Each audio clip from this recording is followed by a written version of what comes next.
Bueno, aquellos que se van integrando, que a lo mejor vienen hoy por primera vez, les animo a que vengan cada miércoles. Como les decía, no importa a quién le toque compartir, pues bueno, estaremos aprendiendo de esta maravillosa carta a los Efesios, que tiene tanto que enseñarnos, tanto que bendecirnos, algunas cosas de aplicación práctica, otras más de enseñanza doctrinal. Y hoy, pues bueno, coincide que me toca a mí ver con ustedes uno de los temas más polémicos que encontramos en toda la Biblia, particularmente en el Nuevo Testamento. Digan conmigo, se va a armar, ¿verdad? Si algún día en una comida con cristianos te quedas sin tema de conversación, es muy fácil, te voy a dar un tip. Pon la siguiente pregunta sobre la mesa. ¿Y tú qué opinas acerca de la predestinación? ¿Verdad? Si se les acaba el tema de la predestinación, pregúntale, ¿y quién crees que fue el que se le apareció a a Saúl cuando invocó a Samuel mediante la bruja de Endor? ¿Fue Samuel realmente de entre los muertos o fueron demonios? Son de los temas más polémicos y en los que me he dado cuenta que podemos pasar años debatiendo, y lo más probable es que nadie cambie su posición.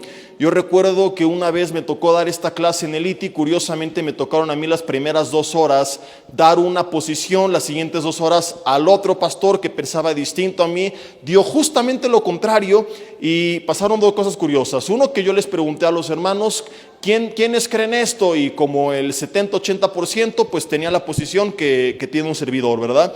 ¿Y quién es la otra? ¿Y hace cuánto tiempo? Y todos desde que empezaron el ITI tenían su posición, y después de 4 años y eran alumnos de cuarto, no la habían cambiado a pesar de las enseñanzas. Como te decía, pues es muy complicado que la lleguemos a cambiar. Y yo concluí con esto, ¿no? Mis hermanos, ya sea que creímos porque Dios nos hizo creer o creímos porque Dios nos dio la capacidad de creer, ahorita lo explico, gloria a Dios que creímos, y es lo que nos hace hermanos. No si nosotros creemos en una o en otra posición, ¿verdad? No si soy calvinista de hueso colorado o no, porque nosotros, como le he dicho en una serie de cápsulas que hemos estado compartiendo, no somos calvinistas ni arminianos, antes que cualquier cosa somos cristianos. Entonces, estos temas no son para que nosotros nos agarremos a trancazos y que llegues a casa diciendo, ahora sí va a haber el hereje de mi papá, ¿verdad?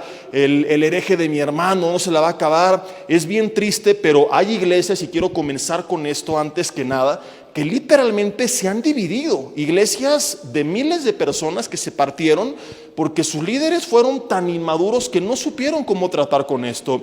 Yo doy gracias a Dios porque en Vida Nueva el cuerpo pastoral no está puesto totalmente de acuerdo en este punto doctrinal. Cada que nos reunimos con el doctor Alducin, ¿verdad?, se arman los trancazos, se pone bueno el debate. Yo sé que andan de chismosos preguntando, ¿y qué piensa el pastor Alducin, verdad? Ahorita les voy a contar lo que piensa él, y bueno, y algunos le debaten y rebaten y todo, pero a fin de cuentas no terminamos peleándonos por esto, ¿verdad? Inclusive en la última comida pastoral del año pasado, nos tomamos toda la foto y estábamos bromeando, ¿verdad? Y decía el doctor, a ver, los calvinistas no sonríen, y no estaban predestinados para sonreír, y hicimos de algo que para muchos es un motivo de división, un motivo de unirnos más todavía, ¿verdad? Entonces, lo que vamos a aprender hoy, lo vamos a aprender porque lo tenemos que aprender y porque lo tenemos que enseñar, pero no es para contender, porque a fin de cuentas, como te decía, creas que Dios te hizo creer o creas que Dios te dio la capacidad de creer, lo importante es que creíste, y eso es lo que nos une y en lo que nos tenemos que enfocar, y no tenemos que permitir que diferencias doctrinales nos dividan. Cuando termine el otro pastor con su clase, la próxima semana me toca regresar y me dice, Jesse, 2 horas escuchando contigo una posición para que las otras 2, el otro pastor nos diga todo lo contrario. O sea, ¿qué nos vamos a llevar si entre ustedes no se ponen de acuerdo? Le dije, gloria a Dios, para que no sean robots que anden repitiendo como merolicos lo que escuchan de los demás y que aprendan a estudiar la palabra. Y qué bueno que hoy se trata de un tema que no importa la posición que adoptes, no va a cambiar tu destino, para que cuando tú salgas de la iglesia y te encuentres con una bola de herejías, ¿verdad?, sepas con la palabra defender tus convicciones, lo que la Biblia dice, y que no seas, pues como dice la Biblia, ¿verdad?, hombres que son llevados por cualquier viento de doctrina, por estratagemas de hombres que emplean con astucia la artimaña del error y que desvían pues a los que se dejan engañar. Entonces vamos a hablar hoy acerca de la predestinación. Digan conmigo, uyuyuy, ayayay. La semana pasada lo comenzaron a ver con el pastor Yoshi, pero él vio la parte del versículo 4 que dice que fuimos escogidos para ser santos y sin mancha delante de él. Es decir, vieron cómo el propósito principal de esto es nuestra santificación. Y hoy quiero ya adentrarme en esta parte doctrinal y vamos a leer desde el versículo 3, Efesios 1. Dice: bendito sea el Dios y Padre de nuestro Señor Jesucristo, que nos bendijo, dice la Biblia, con toda bendición espiritual en los lugares celestiales. Como me hubiera gustado que me tocara este versículo 3. No sé quién se lo agandalló, pero vale la pena que lo meditemos, ¿verdad? Porque ya hemos sido bendecidos. No dice que nos bendecirá, dice que nos bendijo. Es algo que ya se llevó a cabo. Digan conmigo, ya estoy bendecido por Dios. Y más adelante dice la Biblia que estamos sentados juntamente con Él en lugares celestiales, ¿verdad? Por eso, pues el domingo les compartía esto tan importante, que no sé si estuvieron en el mensaje, de que tenemos que ver a la iglesia como lo que la Biblia dice que es, ¿verdad? Y no como un pueblo de segunda categoría por debajo del pueblo de Israel, sino como hijos adoptados, bendecidos, amados, sentados juntamente con Él en lugares celestiales. Pero esto, como decía Nanachona, es otra historia. Versículo 4 dice: según nos escogió en Él antes de la fundación del mundo, para que fuésemos santos y sin mancha delante de Él, en amor, habiéndonos predestinado para ser adoptados hijos suyos por medio de Jesucristo, según el puro afecto de su voluntad. Este es el tema más polémico que existe en la Biblia, porque hay dos posturas acerca de lo que significa la predestinación. Algunos que piensan que esto quiere decir que Dios eligió a algunos para ser salvos y que a esos que Él eligió hizo que creyeran, mientras que otros fueron creados para ser destruidos, para ser juzgados, que si no se arrepintieron es porque Dios no les dio la capacidad de creer, pues el único objetivo de ellos era que Dios mostrara su poder al destruirlos en el infierno. Y que no creyeron, no porque no quisieron creer, sino porque ni siquiera tuvieron la capacidad de creer. El primer punto se le conoce como la expiación limitada, que quiere decir que Jesús murió solamente por algunos en la cruz del Calvario, no por todos, y que solamente ese pequeño grupo exclusivo, del cual formaríamos parte nosotros, y adoptamos esta posición, solo ellos tienen la capacidad de creer porque Dios se las dio, mientras que la otra posición se le conoce como la expiación ilimitada, que cree que Jesús murió por todos en la cruz y que todos tienen la capacidad de creer, y que aquellos que se van al infierno no es porque Dios no les dio la capacidad de creer, sino porque se las dio, pero ellos la rechazaron. El primer grupo no cree que existe el libre albedrío, afirma que estamos bajo la influencia de Dios o del maligno y que no tenemos nosotros realmente libertad, mientras que el segundo grupo sí cree que existe la libertad de decisión. Creo que la mayoría de ustedes ya lo sabe por las cápsulas que hemos sacado, ¿verdad? Y si no has visto ninguna, pues significa que o no tienes redes sociales o no me sigues en tus redes sociales. Si no tienes redes sociales, te la paso. Si tienes y no me sigues, ahí sí, tache, ¿verdad? Por no seguir al pastor. Ahí anda siguiendo a Maluma y a Bad Bunny, ¿verdad? Y todo, pero no a un servidor. Y bueno, lo que yo creo, y muchos lo saben, es la segunda posición. Yo creo que todos tenemos la capacidad de creer. Yo creo que conforme dice Juan capítulo 3, versículo 16, Dios amó de tal manera al mundo que dio a su Hijo unigénito para que todo aquel, engloba la Biblia, que crea en Él no se pierda, mas tenga la vida eterna. A pasajes como estos, el otro grupo de personas responden que en todo el mundo se refiere a todo el mundo de los elegidos, nada más. pero yo creo firmemente que si así fuera, la Biblia lo diría. Cuando la Biblia tiene que hacer una aclaración o poner un paréntesis, lo hace, y no creo en un Dios que nos dejaría dudas con un tema tan polémico. Y vienen muchas cosas, ¿verdad?, aquí de la mano que estaremos estudiando en y las siguientes clases. Vamos a ver esto en 2 o 3 temas. Me toca a mí la primera parte, la próxima semana creo que le toca a Bruno. Yo le haré saber qué es lo que vimos, qué es lo que faltó de enseñar, ¿verdad? Inclusive le pasaré pues parte de mi bosquejo de la segunda parte, para que de ahí lo que él no tiene pueda complementar. Y de entrada, ¿verdad?, pues bueno, hace poco leía un argumento bien interesante y quiero mencionarlo antes de comenzar de lleno con todo lo que la Biblia dice, y es que si el segundo grupo de personas que fue creado simplemente para ser destruido y Dios mostrara a través de ellos su poder y no tuvieron la capacidad de creer, cuando lleguen con Dios y se encuentren con Él y Dios les diga se van al infierno, imagínate que ellos preguntan ¿por qué? Por haber desobedecido, por no haber hecho mi voluntad. Señor, pero si cumplí con tu voluntad, que fue no hacer tu voluntad. Para eso me creaste, ¿verdad? Para ser destruido y mostrar a través de mi vida tu poder. Entonces, a fin de cuentas, bajo ese razonamiento, esta gente no desobedeció, sino que obedeció, por lo cual serían salvas, no habrían pecado, ya que habrían hecho justamente la voluntad de Dios. Y es aquí donde podríamos decir jaque mate y se terminó el debate, ¿verdad? Simplemente con este pequeño pensamiento dirías, bueno, esta gente a fin de cuentas no desobedeció. En su desobediencia fueron obedientes, ¿verdad? Yo me he preguntado muchas veces, ¿por qué la Biblia manda arrepentirles, que se arrepientan, si Dios no les dio la capacidad de que se arrepientan? Es un poco contradictorio, y lo mencionaba yo en una de las cápsulas, ¿verdad?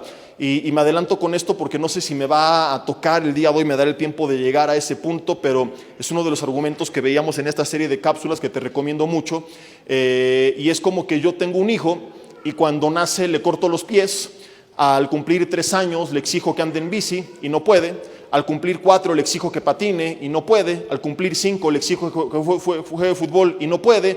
Al cumplir 6 le exijo que corra y no puede. Y cuando tiene 7 lo desecho, lo abandono. Y cuando me pregunta por qué, le digo porque nunca hiciste lo que te mandé. Porque yo esperaba un hijo que corriera, que saltara, que jugara fútbol, que andara en bici, y tú no lo hiciste. Y él me diría, papá, pero ¿cómo lo voy a hacer si tú me quitaste la capacidad de hacerlo? Si fuéramos un juzgado, cualquier juez con un poco de sentido común sobre la tierra, no importa si es cristiano, calvinista, arminiano, si es ateo, si es musulmán, diría, Señor, usted está mal de la cabeza. ¿Cómo es que está deshaciéndose de ese niño porque no hizo lo que usted le pidió, si usted le quitó la capacidad de hacerlo? Es imposible, ¿verdad? Entonces yo no concibo en mi mente un Dios que dice, te vas a ir al infierno porque no te arrepentiste, cuando Él desde la creación los inhabilitó y no les dio la capacidad de arrepentirse, ¿verdad? Y otro punto muy importante es que quizá, podríamos comprar esto de que actualmente no estamos realmente en un estado de libertad, estamos bajo la influencia de Dios o del maligno, ¿verdad? Podemos argumentar eso de la creación caída, pero el problema de mucha gente cuando aborda este tema es que no se remonta al origen. Y los más grandes apologistas cristianos, todos sin excepción alguna, se inclinan a lo que un servidor cree, porque creer la otra enseñanza de la elección limitada nos llevaría a concluir que Dios es el autor de la maldad.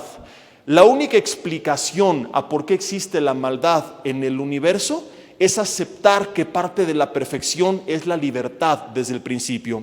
Si no aceptamos que Dios nos hizo seres libres, Dios será el autor del mal. ¿Por qué? Hoy estamos en un cuerpo contaminado por el pecado sin libertad, pero te pregunto, ¿qué hay de Adán y Eva? Adán y Eva no están bajo la influencia del maligno. ¿Por qué pecaron? Podrían argumentar, Lucifer los tentó, el diablo los engañó. Remontémonos tiempo atrás. ¿Quién tentó al diablo cuando no había diablo que lo tentara? ¿Vivía en un mundo caído? ¿Vivía en un cuerpo contaminado por el pecado? ¿Hubo un diablo que lo tentara? Solamente hay 2 opciones. O Dios lo hizo con la libertad de revelarse en cuanto Él quisiera en su corazón y no obliga a nadie a seguirle, y esa libertad es parte de la perfección de la creación, o Dios hizo que Lucifer cayera. Algunos calvinistas dicen, no, es que había voluntad pero no libertad, y digo, a ver, la voluntad no es posible sin la libertad, por Dios, ¿verdad? Y es un juego de palabras para no reconocer lo obvio. Y yo la verdad que admiro y reconozco a quienes son más honestos. Algunos los tachan de hipercalvinistas, yo digo, más bien son los honestos que dicen, es verdad. Este argumento me orilla a la siguiente conclusión: Dios es el autor de aquello que denominamos como mal. Y hay gente que me lo ha dicho, lo acepto, ¿verdad? Y le digo, ¿y por qué Dios creó el mal? Y dicen, bueno, a través del mal Dios se glorifica y esa es su obra y todo. Y se meten en un saco de 11 varas, porque entonces explícale esto a la gente que ha vivido una vida de tragedias, aquellos que han sufrido en medio de terremotos, de inundaciones, de enfermedades, que han sido víctimas de violaciones, de asesinatos, de secuestros, ¿verdad? Y por eso es que los más grandes apologistas, pues bueno, dicen, existe la maldad en el mundo por el abuso de la libertad.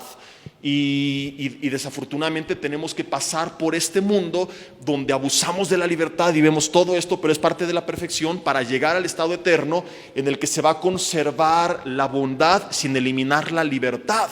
Le compartí esto apenas a un grupo de discípulos. Les digo, ¿cuál es la garantía que tenemos que en el cielo no volverá a haber pecado? ¿Te lo has preguntado? Puedes decir que ya no estaremos en un cuerpo contaminado, que ya no habrá diablo, que el mundo no será caído. Y te replico, ¿y no Lucifer vivía en las mismas condiciones? Exactamente las mismas. En un mundo donde todo era perfecto, donde no había pecado, donde no había diablo, donde no había contaminación. Pero él creyó que podía rebelarse en contra de Dios, ser su propio Dios y tener un mundo mejor. ¿Qué te garantiza que en la vida eterna no se levantará nuevamente alguien con el espíritu de Lucifer? Mis hermanos, la respuesta es haber pasado por este mundo de dolor. Porque a diferencia de Lucifer, nosotros sí sabemos lo que es un mundo sin Dios. Él no lo sabía. Después de haber pasado por este mundo y llegar a la vida eterna, a un mundo lleno de paz, de alegría, sin maldad, sin sufrimiento, donde todo es color de rosa, ¿alguien tendrá ganas alguna vez de hacerle al valiente y probar cómo nos va siendo nosotros nuestro propio Dios? ¿Alguien se le ocurrirá rebelarse y querer ocupar el trono de Dios? Nadie. Entonces, ¿cuál es la forma de garantizar un mundo sin maldad, sin necesidad de eliminar la libertad? Haber pasado por el filtro de este mundo. De ahí que un teólogo hace muchos años decía que este mundo no es el mejor mundo posible, evidentemente, pero sí es el mejor camino hacia el mejor mundo posible. Qué increíble nuestro Dios, ¿verdad? Entonces, Dios no deja de ser soberano porque Él ya sabía todo esto.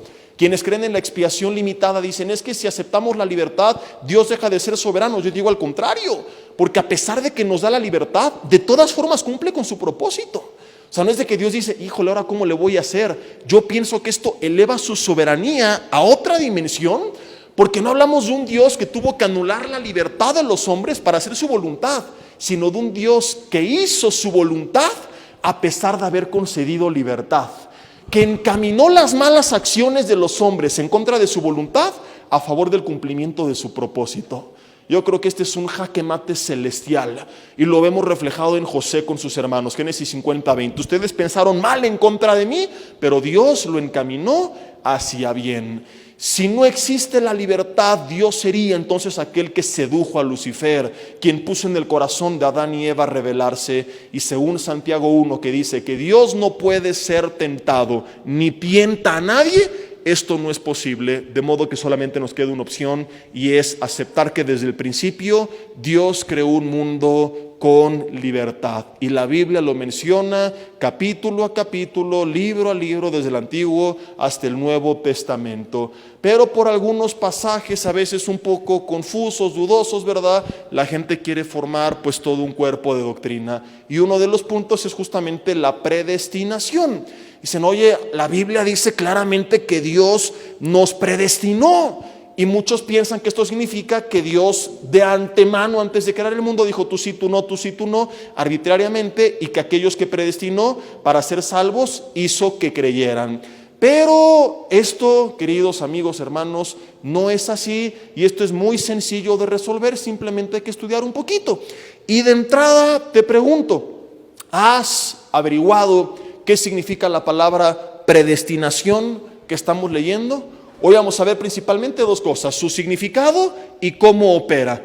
¿Qué significa la palabra predestinación? ¿Lo has investigado o no? ¿Qué es? Es predeterminar el destino de alguien Predestinar, anótalo, es predeterminar el destino. No significa que Dios dijo, tú sí, tú no, tú sí, tú no, tú sí, tú no. Es simplemente que Él predeterminó el destino. ¿Dios es responsable del destino final de las personas? Sí. ¿Dios antes de crearnos determinó cuál sería nuestro final? Sí. ¿Dios es responsable del camino que nos llevó a ese destino final? No. ¿Cómo es posible si dice que fuimos predestinados? Porque antes de la predestinación es el preconocimiento.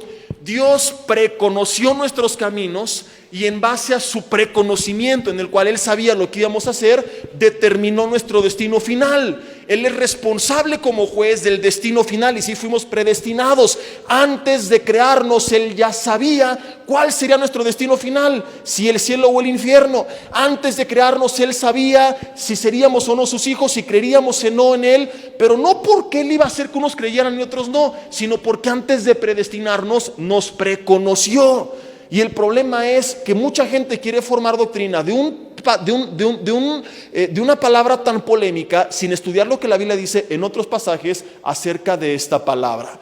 El puro significado de la palabra no nos da para concluir que Dios arbitrariamente dijo unos sí, unos no, porque predestinar no tiene nada que ver con las acciones, tiene que ver, según su etimología, según la raíz de la palabra, únicamente con el destino final de las personas, lo cual estamos todos totalmente de acuerdo. Creemos que Dios antes de crearnos sabía cuál sería nuestro destino final. Pero mis hermanos, sabemos que cuando estudiamos la Biblia y más temas doctrinales tan polémicos, no podemos guiarnos por un versículo. Tenemos que ver todo lo que la Biblia dice acerca del tema que está tratando ese versículo. Y por ejemplo, Romanos capítulo 8, si lo quieres ver, Romanos capítulo 8. Dejen ahí un separador mientras quiero adelantarme tantito para verificar. Ok, ahorita vamos a ver otro más. Ustedes quédense en Romanos 8 y les voy a leer Primera de Pedro, capítulo 1, versículo 1. Primera de Pedro, capítulo 1, versículo 1 dice: Pedro, apóstol de Jesucristo, a los expatriados de la dispersión en el Ponto, Galacia, Capadocia, Asia y Bitinia, elegidos según la presciencia, el preconocimiento de Dios, dice, Padre, en santificación de espíritu, para obedecer y ser rociados con la sangre de Jesucristo, gracia y paz os sean multiplicadas. La elección viene según el preconocimiento de Dios.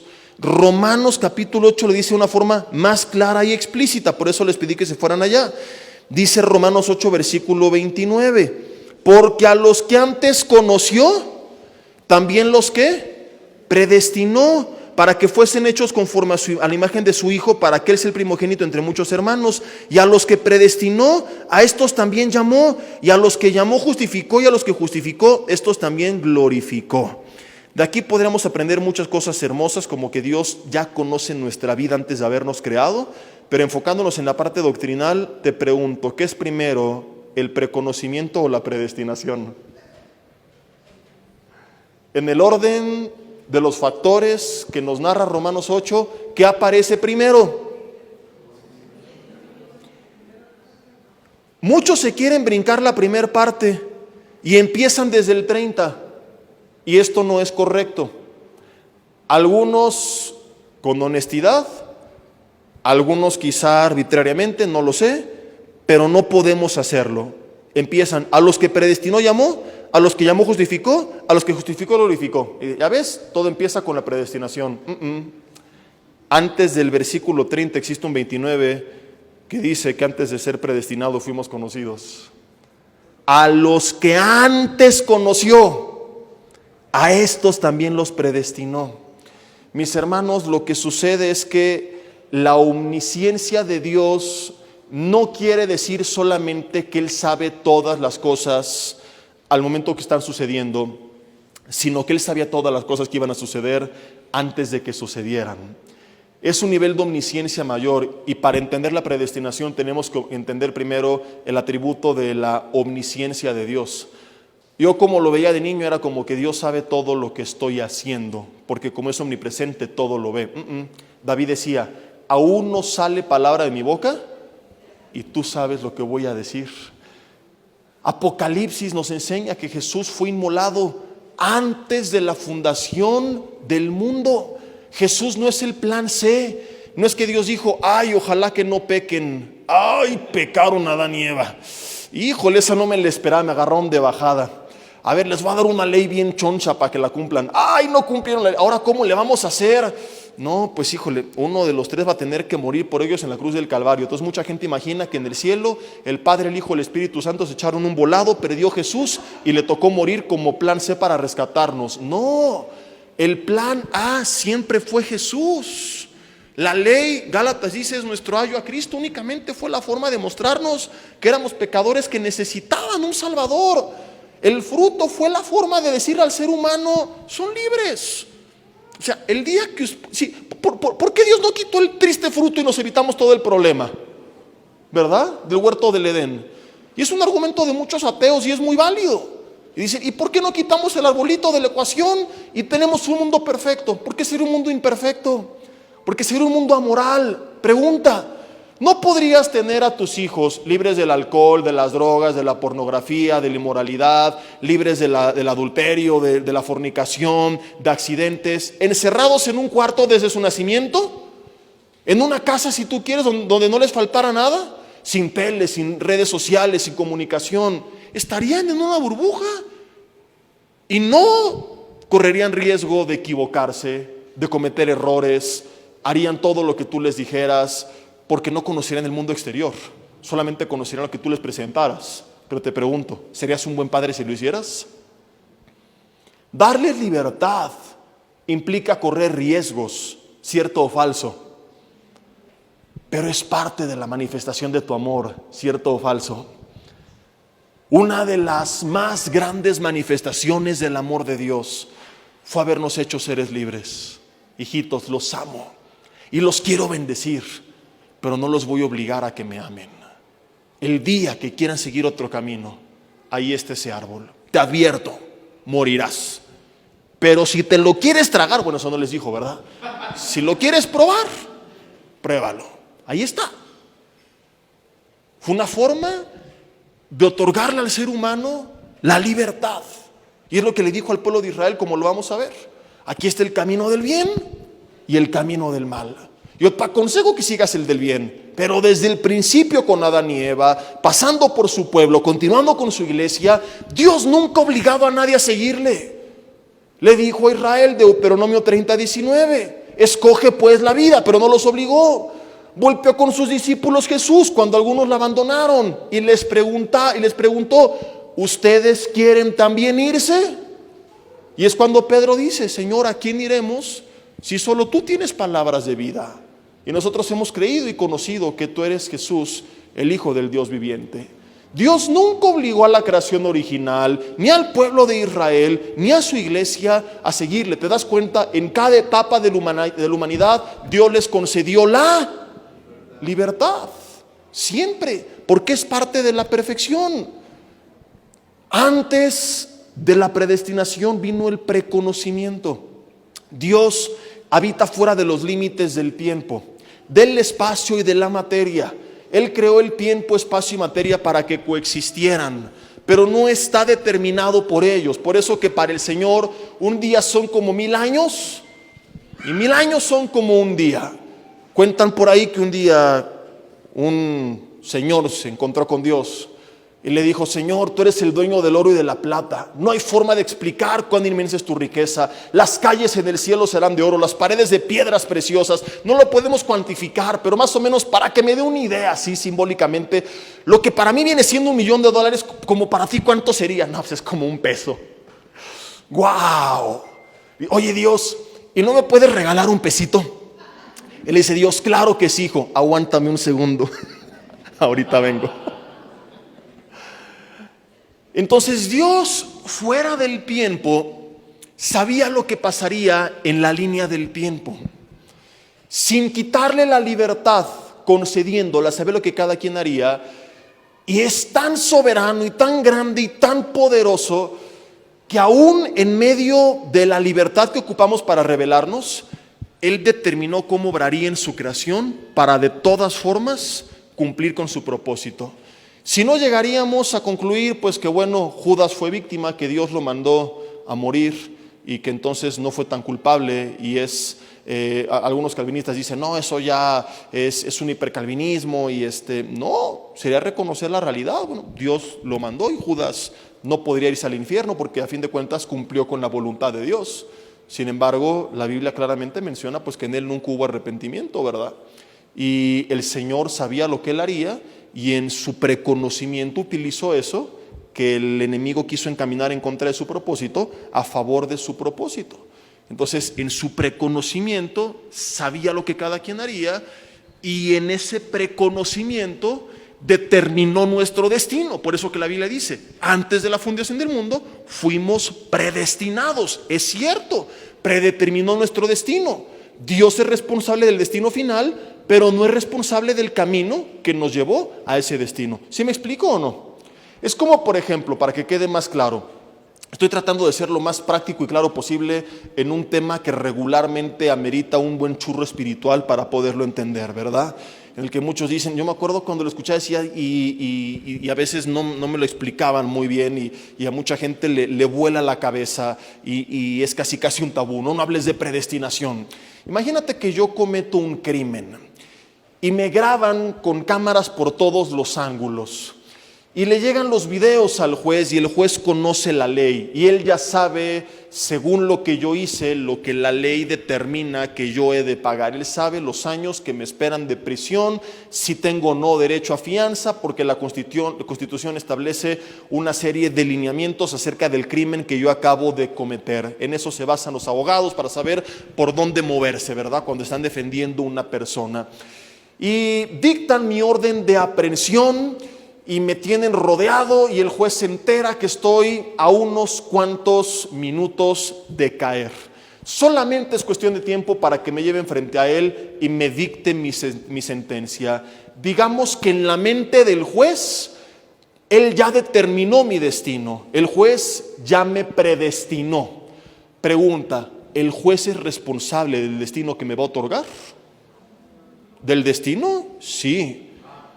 Pero él es responsable de las acciones que yo cometí que me llevaron a ese destino. No. Nadie podría decir, la gente que esté en la calle es porque el juez no los quiere encarcelar, mientras que el juez hizo que Jesse cometiera ese crimen para encarcelarlo. No. El juez determinó mi destino, no mis acciones. De esas yo soy responsable. Y es lo mismo que ocurre con la creación. Y es la única aplicación, de acuerdo a su etimología, de acuerdo a la raíz, que le podemos dar a la palabra predestinación. Querer utilizar esta palabra para argumentar que Dios hizo que unos creyeran y otros no, es ir demasiado lejos. La palabra no significa esto.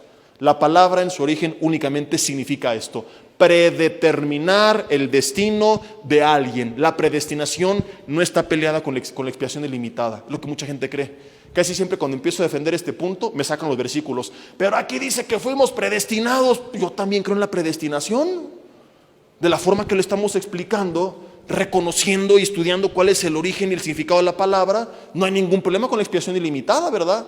Cristo murió por todos en la cruz del Calvario. No todos creen. Dios sabía quiénes no creerían y a esos los predestinó para ser destruidos. Él sabía en su preconocimiento quiénes sí creerían y los predestinó para vida eterna, como la acabamos de ver en 1 Pedro 1:2, elegidos según la presciencia de Dios. No podemos llevar la palabra más allá de lo que significa. Vamos a Deuteronomio capítulo 30,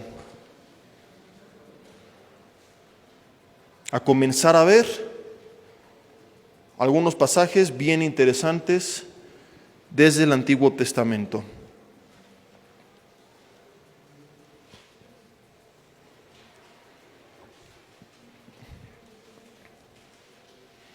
Y los que no tienen mi posición doctrinal no se enchilen, hermanos.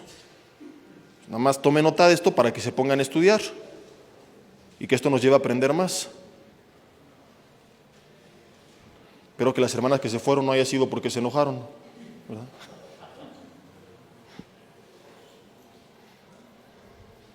Deuteronomio capítulo 30, versículo 19. Dice: a los cielos y a la tierra, Deuteronomio 30, versículo 19. Dice: llamo hoy por testigos contra ustedes que les he puesto delante la vida y la muerte, la bendición y la maldición. Siguiente palabra es, la dicen hasta con miedo, han de ser hipercalvinistas. ¿Qué dice? ¿Y quién lo dijo? ¿Y quién lo dijo? Cómo me gusta molestarlos, ¿verdad? A ver, ¿qué dice? No, yo no les sigo hasta que lo digan todos y en voz alta. Escoge. ¿Y quién lo dijo? ¿Y a quién se lo dijo? Pues no, que no hay libertad de elección. Ahora, si no la hay, ¿por qué les dice que escojan? Como le digo a mi hija, a ver, ¿qué quieres de comer, hijita? ¿Carne o pollo? Lo que tú quieras. Carne, papá. No, te tragas el pollo. Lo entenderías de una mujer cuando te dice, ¿qué vestido me pongo? ¿Azul o rojo? Le dice rojo y se va a poner el azul.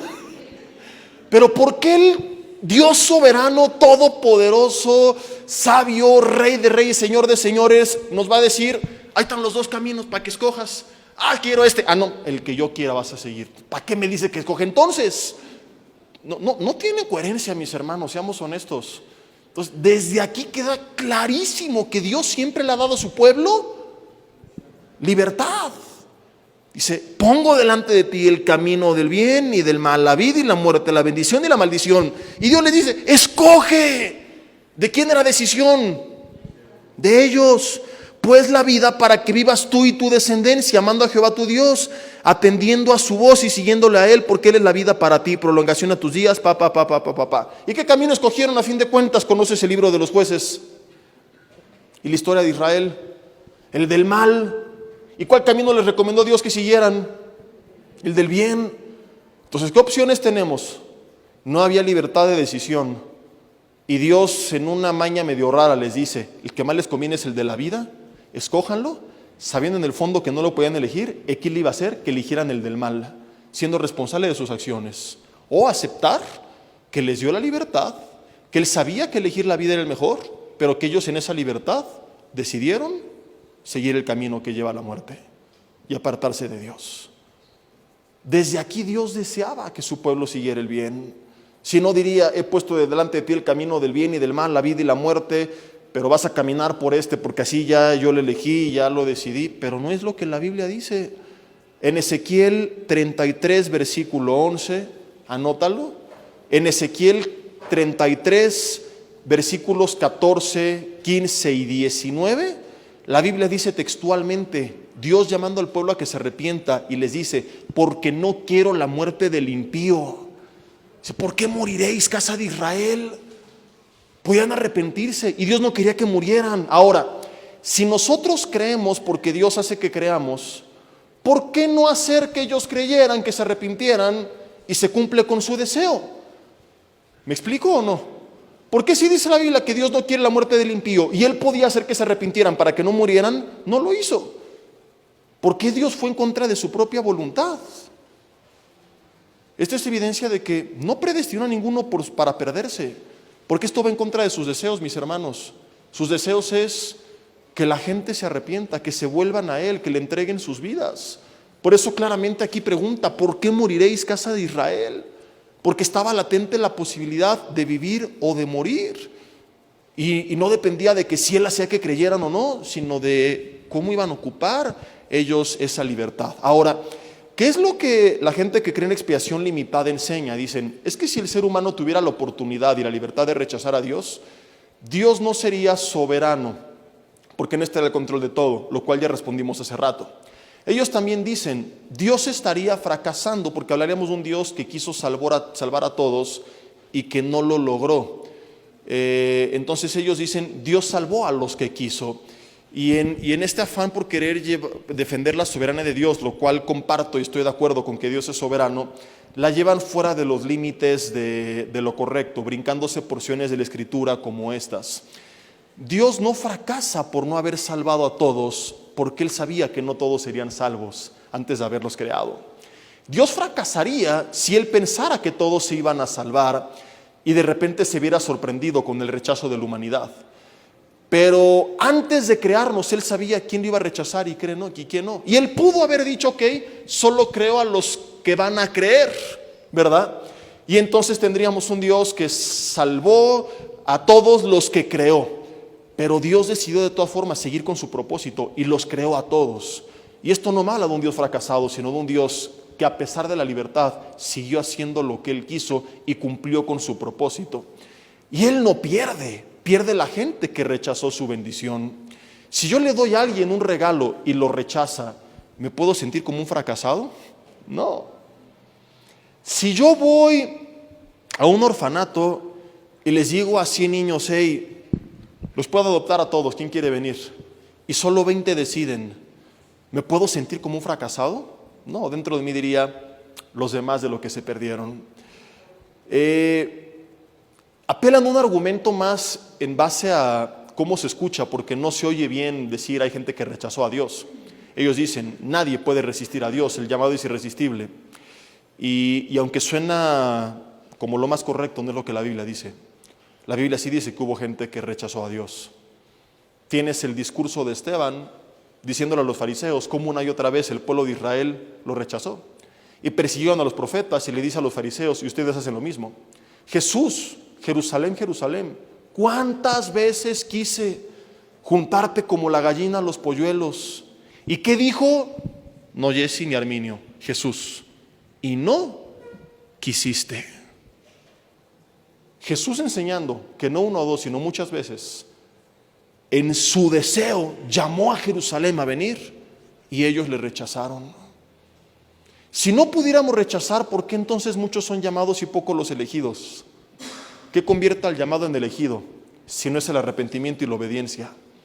¿O será que Dios los llamó para allá que llegaron a decirles, no, era broma, siempre no? Hay gente que ha rechazado a Dios. Si no podemos resistir a Dios, ¿cuál sería el pecado imperdonable? La blasfemia contra el Espíritu Santo es justamente resistirse a su obra de salvación de nosotros. Mucha gente piensa, y lo vimos cuando vimos la serie de Sin Miedo al Éxito, papi, aquellos que tenían miedo de haber cometido el pecado imperdonable y pensaban que era haber hablado mal de alguien que hacía milagros y habérselos atribuido a Satanás, cosas por el estilo, y explicamos claramente que esa no era la blasfemia contra el Espíritu Santo, que en dado caso estaría blasfemando contra algunas de las obras o manifestaciones del Espíritu Santo, ¿verdad? Pero que la blasfemia contra el Espíritu Santo es rechazar su obra principal, que es convencer al mundo de pecado, es revelarnos a Jesús. Y cuando alguien rechaza a Jesús y rechaza la obra del Espíritu Santo, está blasfemando en contra de Él, y ese es el pecado imperdonable, no haber sido redarguido por Él. Entonces claramente la Biblia enseña que sí hay gente que rechazó el llamado del Espíritu Santo, que no hizo caso, que se endureció. Algunos citan a Faraón y dicen Dios endureció su corazón, pero no leen que antes Faraón ya estaba endurecido, que endureció a quien ya estaba endurecido como una forma de acelerar su juicio.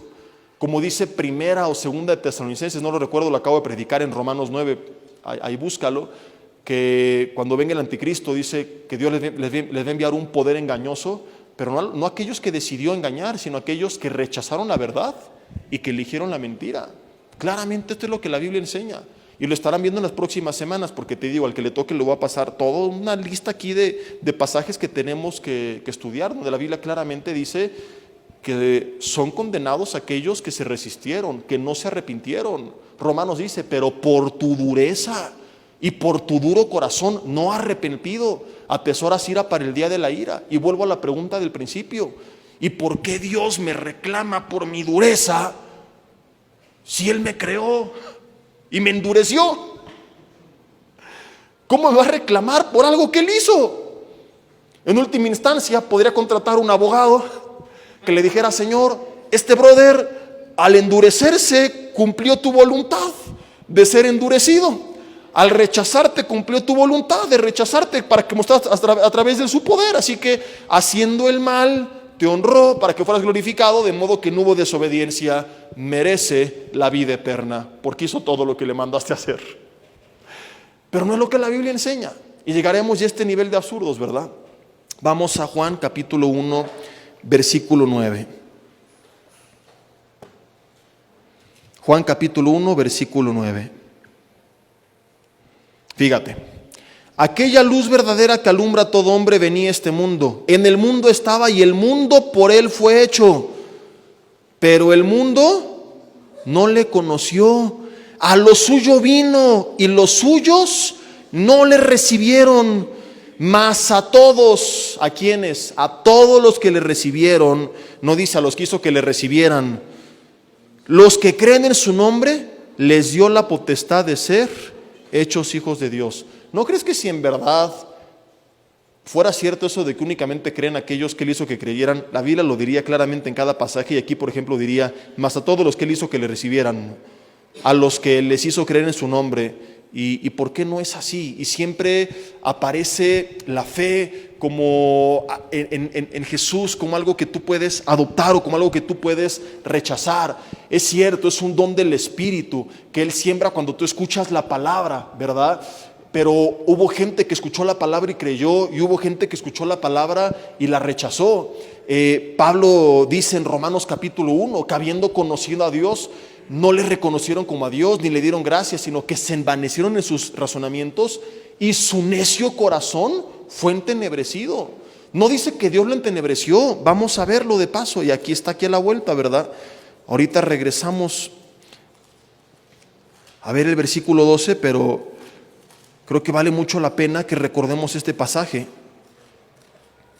Romanos capítulo 1, versículo 22, continúa diciendo a lo que veíamos, que profesando ser sabios se hicieron necios y cambiaron la gloria de Dios incorruptible en semejanza de imagen de hombre corruptible, de aves, de cuadrúpedos y de reptiles, por lo cual Dios los entregó a la inmundicia en la concupiscencia de sus corazones, de modo que deshonraron sus propios cuerpos. Los entregó, pero ¿qué hicieron primero ellos? Rechazarle. Primero ellos la abandonaron, se envanecieron, no le reconocieron. Y entonces vino el haberles entregado. Fíjate, nos pasamos de aquí al 28. Y como ellos no aprobaron tener en cuenta a Dios, Dios los entregó una mente reprobada para hacer cosas que no convienen. ¿Qué ocurrió primero? ¿Qué ocurrió primero? Primero Dios los entregó, primero los rechazaron. Entonces claramente es cierto que Dios endurece, como lo hizo con Faraón y de lo que habla Romanos 9, pero primeramente nos habla que esas personas ya estaban endurecidas, esas personas ya la habían rechazado. Regresamos a Juan capítulo 1. No, ya vi el 12 que quería que viéramos. Ahora, alguna vez me dijeron, Jesse, pero aquí habla de los judíos nada más. Mateo capítulo 22.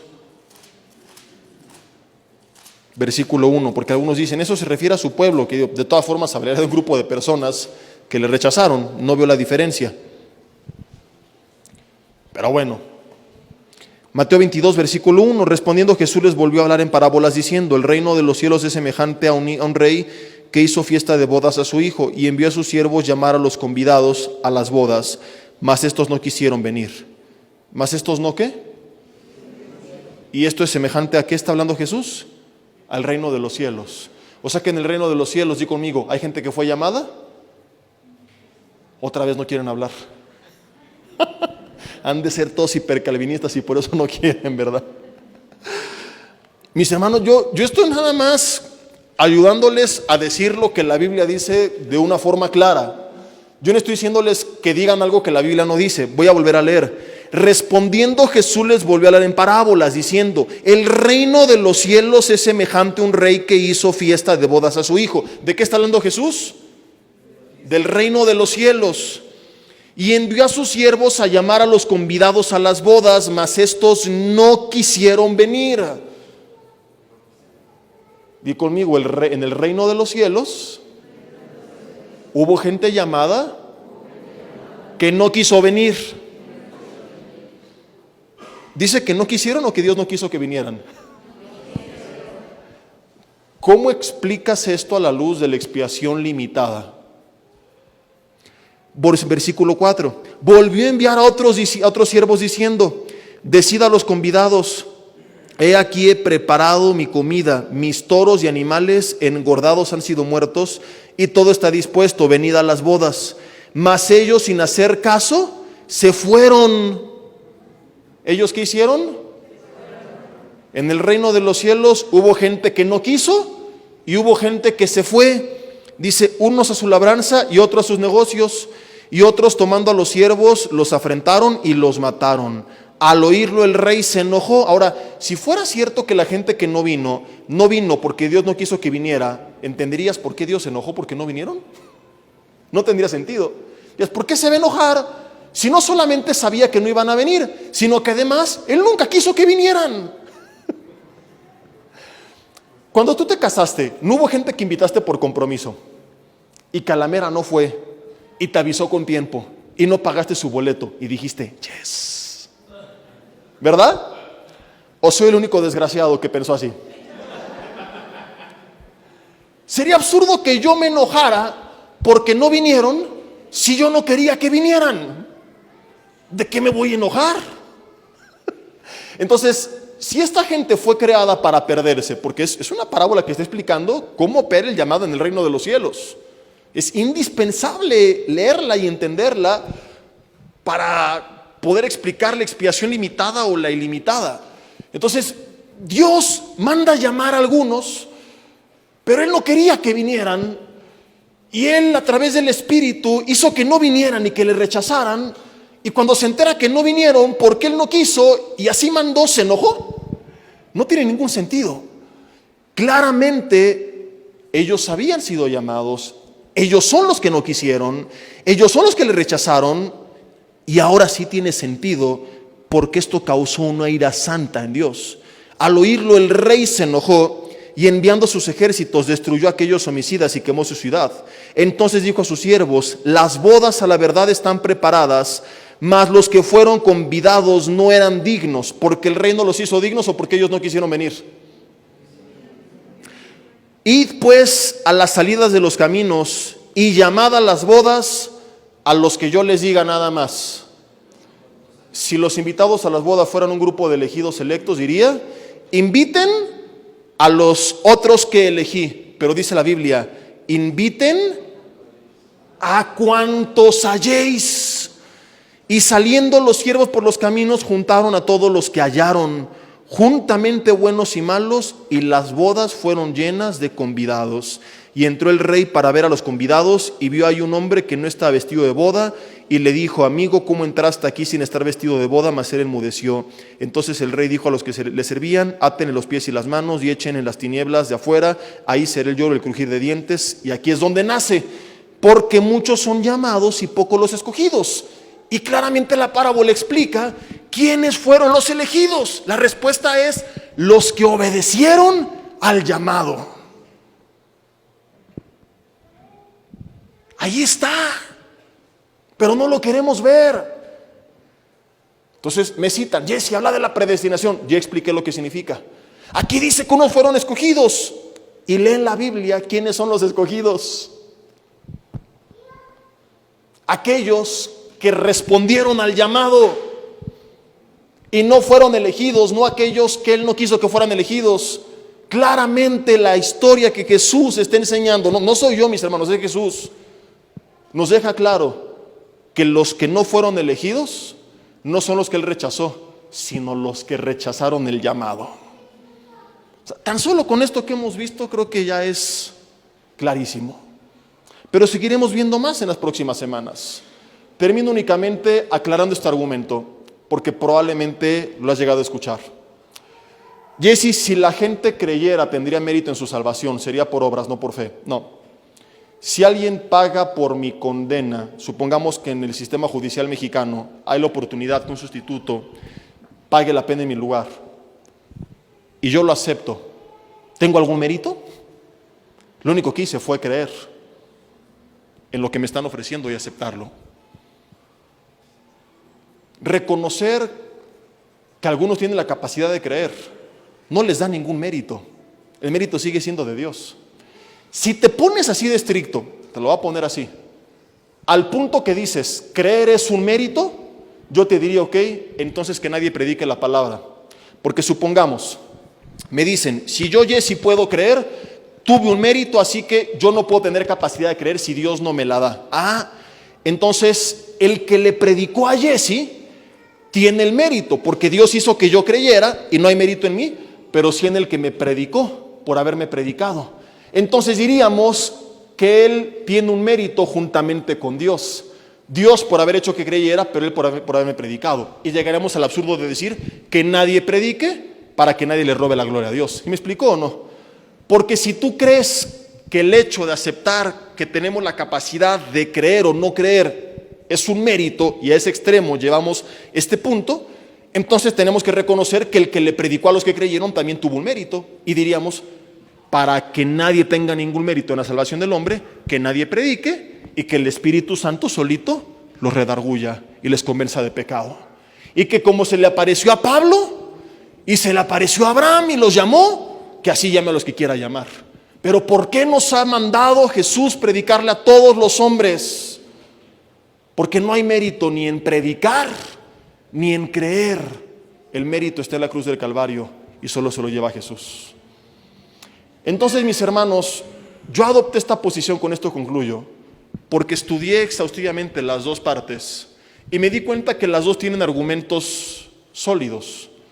Pero la expiación limitada tiene cuestionamientos como los que yo hice esta noche, que no tienen respuesta, a menos que te contradigas y reconozcas a Dios como el autor del mal, de origen. Mientras que la expiación limitada tiene buenos argumentos, pero a todos les encontré respuesta. ¿Quiénes son los elegidos? ¿Qué es la predestinación? Apenas prediqué quiénes son los vasos de ira de Romanos 9, qué significa que le endurece el corazón. Argumentos que parecen contundentes, letales, irrefutables, tienen forma de replicarse claramente con la Biblia, sin caer en contradicciones. Mientras que argumentos como los que hoy hemos visto y otros que seguiremos viendo, no tienen forma de replicarse. Pero como te dije al principio, la idea de esto no es pelearnos, solamente aprender más. Entonces, creas lo que creas, lo importante es que crees en Jesús, y eso nos hace hermanos. Si estás de acuerdo conmigo, ya tienes un poco más de arsenal para defender tu posición cuando se arme el traca-traca sobre la mesa. Si no estás de acuerdo conmigo, te vas a ir enchilado a tu cama, mañana me perdonas y pasado mañana seguiremos siendo hermanos. Así que vamos a orar y vamos a terminar con esto. Señor, te damos gracias por tu palabra. ¿En qué aprieto nos metes, Señor, enseñando de esto? Pero lo importante es que creímos y te damos gracias, Dios, por haber enviado a Jesús a morir por nosotros. Y sea una u otra cosa, gracias porque nos diste ya sea la capacidad de creer o porque nos hiciste creer. Lo importante es que creímos y eso es lo que nos une. Que recibamos esto con esta madurez, Señor, y que esto no nos divida, que nos una más, que nos enseñe a profundizar más en tu palabra, a divertirnos, echar relajo y hasta hacer bullying santo, Señor, y no permitir que diferencias doctrinales nos dividan. Gracias, Señor, por haber dado tu vida en la cruz del Calvario, por amar a nosotros y porque es por eso que tenemos vida eterna. En el nombre de Jesús. Amén.